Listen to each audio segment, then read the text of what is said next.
The more hits we play, the more hits we get. URLradio.net, and it's that time again. In fact, this is the inaugural time. In the studio with me, I have a couple of guests. We have financial author and also CPA, Bryan Bloom. How's it going, Bryan? Thanks for having me. Hey, no problem. And we also have CEO and president of Solid Rock Financial, John Dwyer. How are we doing? I don't know. We'll see. Now, they're in the studio, and they're teaming up because we are going to educate the masses and try to bring them financial freedom in the most tax-effective manner as we possibly can. That seems like that's kind of the thing that we focus on the most. Is this not, boys? Oh, absolutely. That's Yeah. one of the greatest risks we have is uncontrolled taxes.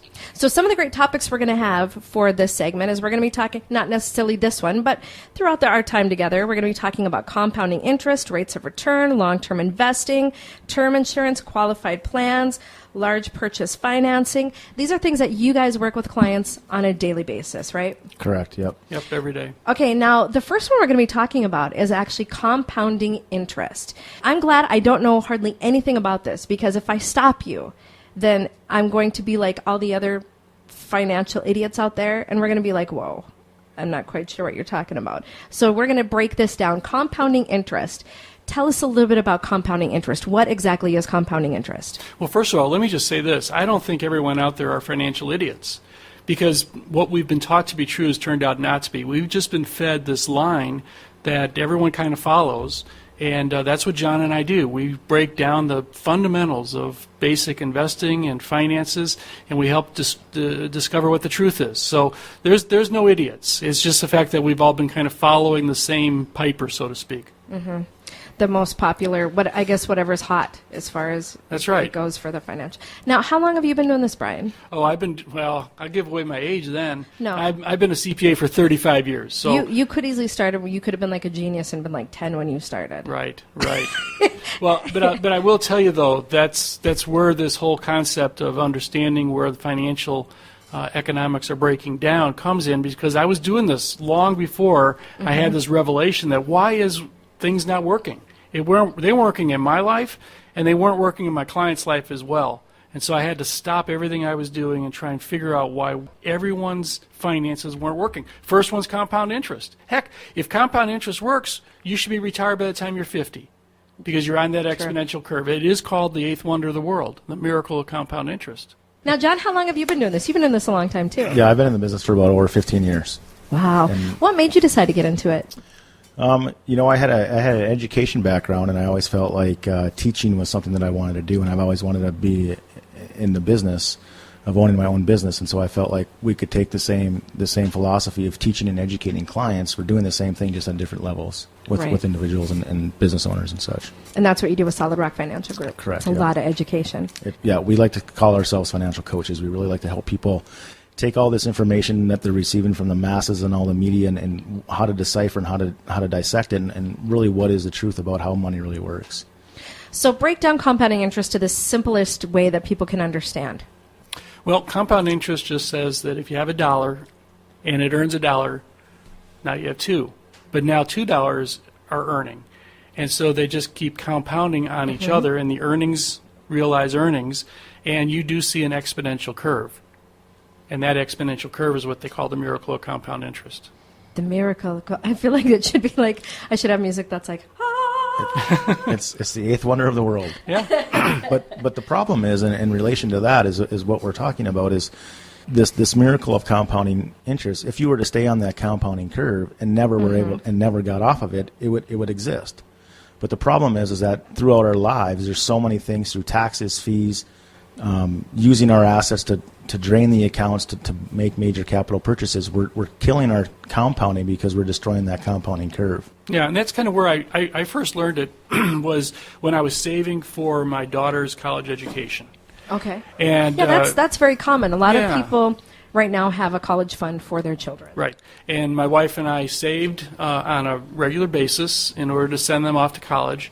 And what happened was 18 years of savings all of a sudden went out the window, because we transferred the compounding interest account to the university. We were no longer the beneficiaries of the miracle, because we transferred the miracle to the university, because they're the ones that now hold the money for that long period of time in which can compound. And so that was my first revelation in this, is you can't interrupt the compound interest curve. If it's going to work for you long haul, you can't give it away. And the reality in relation to the 529 plans is you're typically saving those plans for about 18 years, right when that miracle starts to happen. And what do? You transition those assets to the financial institutions or the colleges. And typically what happens that we see is that traditional planning, they try to separate. They try to separate college planning from retirement dollars. And the reality is that it's all one bucket of money. And we need to be able to continue and regain and keep those resources so we experience the miracle of compounding, not the other institutions. So if a parent like me is currently doing that, what is the best way to handle that then, as far as saving up for your kids' college future? Well, you have to figure out how to distribute the funds you've been saving while allowing them to continue to compound in your account. And that's kind of the planning that John and I do, is we help our clients figure out how to spend the money without losing control of the money for the future. So let me get this right. Most people then will just take and cash out when their kid goes to school, cash out, close out, whatever, pay the university, and then it's done. Right. That's right. And then they also you start over. And then you start over again. And you're 18 years into your future. So now you're starting 18 years too late for your retirement. Right. Because you just spent all the money. And there's another concept there too that we touch on for our clients in what we call opportunity cost. It's not just starting over in the 18 years. It's what that money would have earned for you over the rest of your life through retirement. Right. So let's say college was $80,000. Now that money is no longer earning and compounding for you. There's an opportunity cost for you in association to making that decision and killing that compounding curve. Let me give you an example of what I'm now doing for my granddaughter, because I'm a grandfather for the first time. I got a 14-month-old little girl, and we're setting money aside for her college education. Now, my wife and I, we can afford some bigger dollars now because we're on the other end of the tunnel, so to speak. And so what we've done is we've understand that it takes about $9,000 a year set aside to put someone through college. That's what college costs now. Right. And so we have a plan that would actually help our granddaughter pay for $25,000 of her tuition 18 years from now. And so what we're going to do is we're going to invest $100,000 so that we can give her $25,000 4 times for her college education. Okay. But because we're doing it differently than what I did with my daughters, we'll also be able to give her $30,000 when she's about 25, 26 years old for a down payment on a home or a purchase of a car. And also, because we're not going to interrupt the compound interest curve, we're going to be able to give her $50,000 a year for her retirement beginning at age 65 for as long as she lives.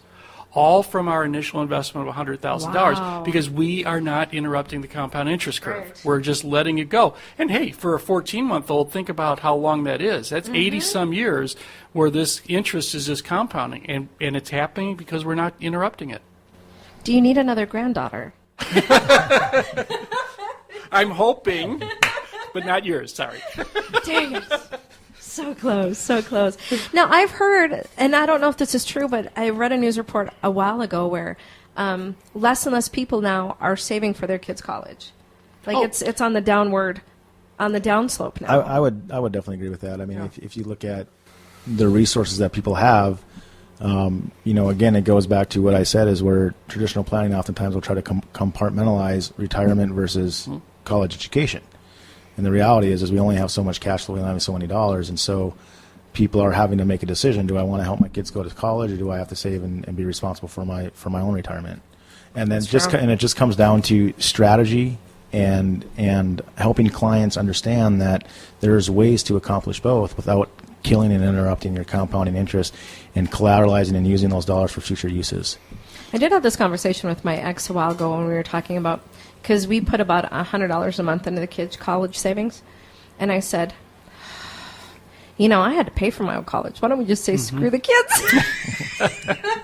Why don't we just say screw the kids? It didn't kill me. Let's just make them pay for college. He's like, no, we can't do that. But I was surprised. I heard the average amount people have in their college savings for kids is only like $10,000. Yeah, it's not much. And because a lot of parents just can't do it. I mean, let's face it. I mean, today's economy is tough to live in, just to put bread on the table and clothes on the children's back, shoes on their feet. So it's tough, but you have to have a plan. If you have a plan, you can actually make it happen.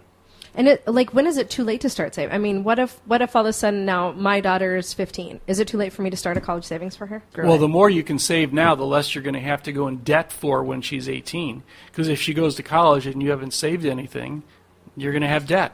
Mm-hmm. Either she is or you are. So anything you can put away today will help offset whatever debt is coming down the road for you. So it's never too late to start? No.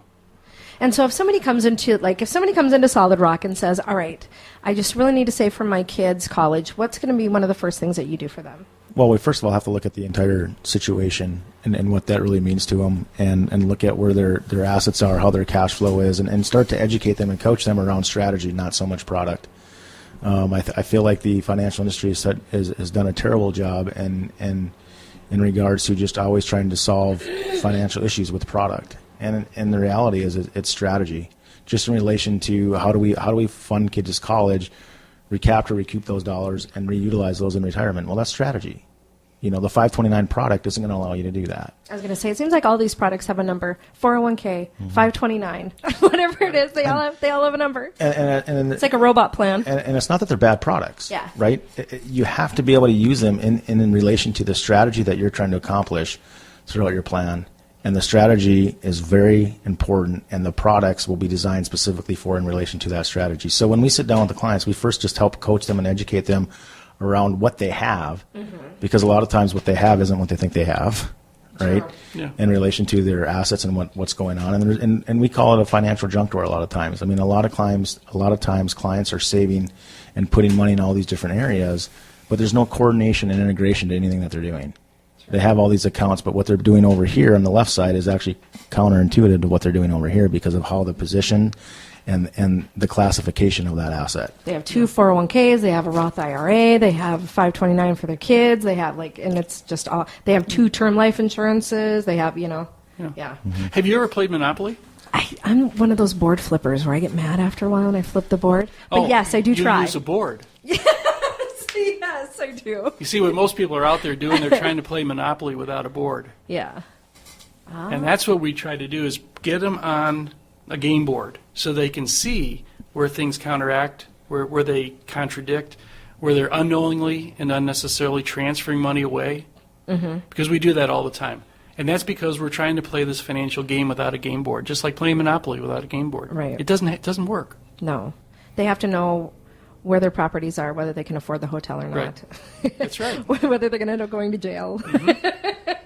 That's never a good thing. No, that's never a good financial solution. Okay, so that is a little about as much as we can probably get into on compounding interest today, because I think that's good, though, because if people want some more information, they should probably, like you said, just come in and talk to you and see what's the best way to do it. Right, John? That'd be right, yep. Okay, so if people want to get a hold of you, how can they get a hold of you guys? They can call the office at 701-223-1000 and ask for Misty, and she'll get you set up. All right, do you guys have a website, too? srfinancial.net. All right, well, thanks for being on with us today, guys. Thanks for having us. Thank you.